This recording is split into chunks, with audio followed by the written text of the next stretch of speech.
Service pits are huge holes in the middle of the working floor when a vehicle isn't covering it. In this video, I'm going to tell you what OSHA requires and the best way that you can protect your workers around vehicle service pits.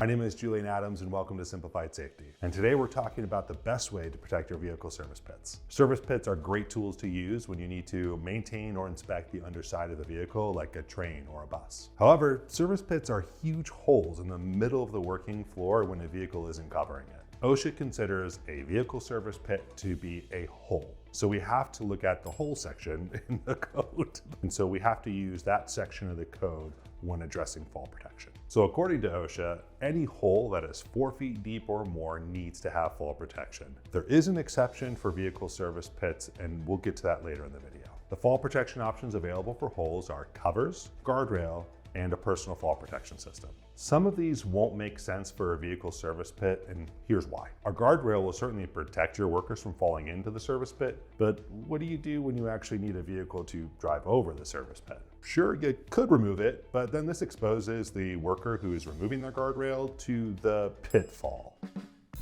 Even if you didn't have to remove the guardrail, you still have a barrier right in the middle of the work floor that your employees have to walk around just to get to the other side. What about a personal fall protection system? Fall clearance is going to be your biggest issue because there's just typically not enough room for fall clearance. Even if fall clearance wasn't an issue, having all of your mechanics tied off just to be safe on the workroom floor just doesn't make sense. While guardrail and personal fall protection systems are valid forms of fall protection, the best option for a vehicle service pit is going to be a cover. The requirements for covers are pretty simple. The cover needs to be able to withstand twice the intended load, and it needs to be secured so it does not get accidentally displaced. One of the most common forms of covers that are used in the workplace are just plywood or metal sheets. And using these can present a couple of different problems. One is that without testing, we don't know if these sheets are going to be able to support the required weight. Two, if they can support that weight, they're probably going to be pretty beefy and difficult to move when you actually need to use the pit.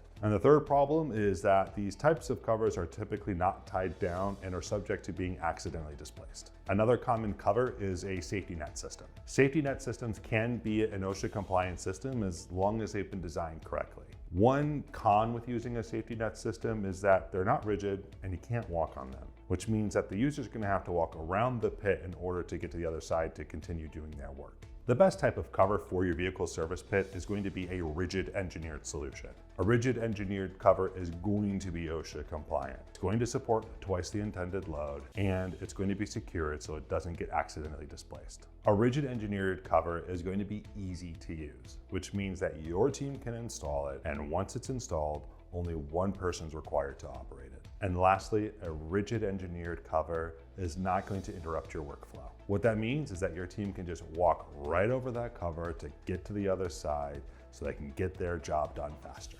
Earlier, I mentioned that there's an exception for vehicle service pits. So OSHA says that you don't need fall protection if your pit is less than 10 feet in depth, provided you do a few things. One, you limit access within 6 feet of your vehicle service pit to authorized employees only.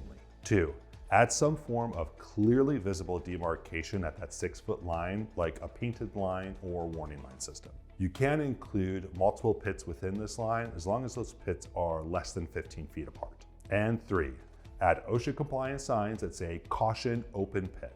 All right, so let's wrap this up. Service pits deeper than 4 feet are required to have fall protection. Your options are covers, guardrails, and personal fall protection systems. However, covers are the best form of fall protection for vehicle service pits. Covers should be able to withstand twice the intended load and be secured so that they're not accidentally displaced. If you have any more questions about how to protect your vehicle service pits, then reach out to one of our fall protection experts. If you like this video, then give it a thumbs up. Subscribe for more safety-related content and comment below with any thoughts, questions, or any other topics you'd like us to cover. Again, my name is Julian Adams. Thank you for watching and have a safe day.